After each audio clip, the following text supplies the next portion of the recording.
Welcome to the Real Estate Espresso Podcast, your morning shot of what's new in the world of real estate investing. I'm your host, Victor Menashe. On today's show, we're talking about buying in a fringe area. Today's show is a cautionary tale. As you know, I'm a proponent of the buy on the line, move the line strategy. That line exists in nearly every city in North America. On one side of the line is a hot neighborhood. There are expensive properties, desirable amenities like coffee shops and art galleries. On the other side of the line, you're in the hood. You're in an area where people are on social assistance. The property values between those areas can vary dramatically, even though they're only a short distance apart. Now, the strategy is based on the notion that you can redevelop just on the wrong side of that line, and when you do, the line is now on the other side of your property, which means you can go do it again and again and again. You can literally move the line. But for a line to move, the line needs to be arbitrary.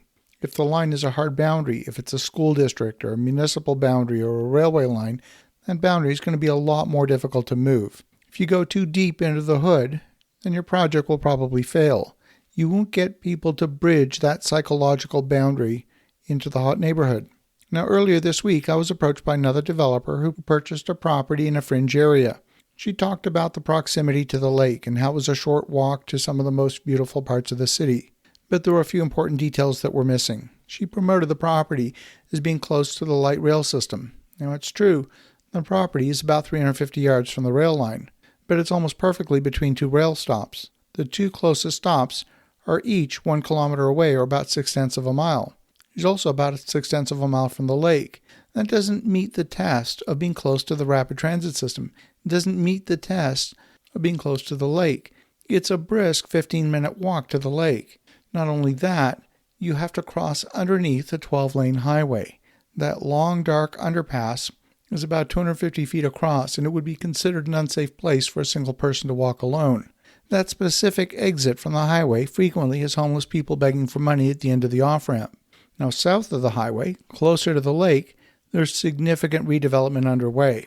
North of the highway has low-income housing, community housing, social services for people who are chronically unemployed. And if you go 5 blocks further north, you're in the heart of Chinatown with all the restaurants and shops of Chinatown. But here, too, this is an area that's also up and coming, with some slow transitions in property values happening year over year. Now, this developer paid over $300 per square foot for the land. In that location, you'll be hard-pressed to deliver a condo product to attract high prices. There's a lot of new rental product in the pipeline in much better locations with more amenities.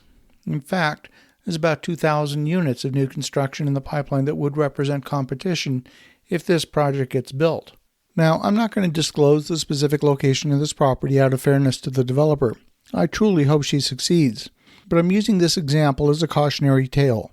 Frankly, I'm concerned for the viability of her project in that location. Now, she paid a price that already assumes the land has been rezoned to permit her desired end product. The current zoning limits her to a 3-story structure. In addition, there's a secondary plan called a mature neighborhood overlay, which means the local community association has architectural restrictions under the control of the local neighborhood. Now, she pointed to a brand new construction multi-story building located across the street. That building is currently in construction. We don't know what prices it will attract in the market, so it's too soon to say whether the market will recognize the new building as an asset to the city or a misplaced asset in a rough neighborhood. That new building is also outside the mature neighborhood overlay. It has different zoning of traditional Main Street. Her zoning is residential, with a medium density allowance of up to 4 units. See, these are all issues that could have been identified in the first 10 to 15 minutes of a consultation with her team. Now, instead, she's gone out and bought a property for $7.5 million that, in my opinion, is worth a quarter of that price in its current state. Now, if she can get it rezoned and get the density she's after, then maybe on the best day ever, the property might be worth between $6 to $7 million, according to at least how we calculate value. Now, that isn't to say that we're the authority on valuation. We're not professional appraisers, but we do these types of analysis each and every day.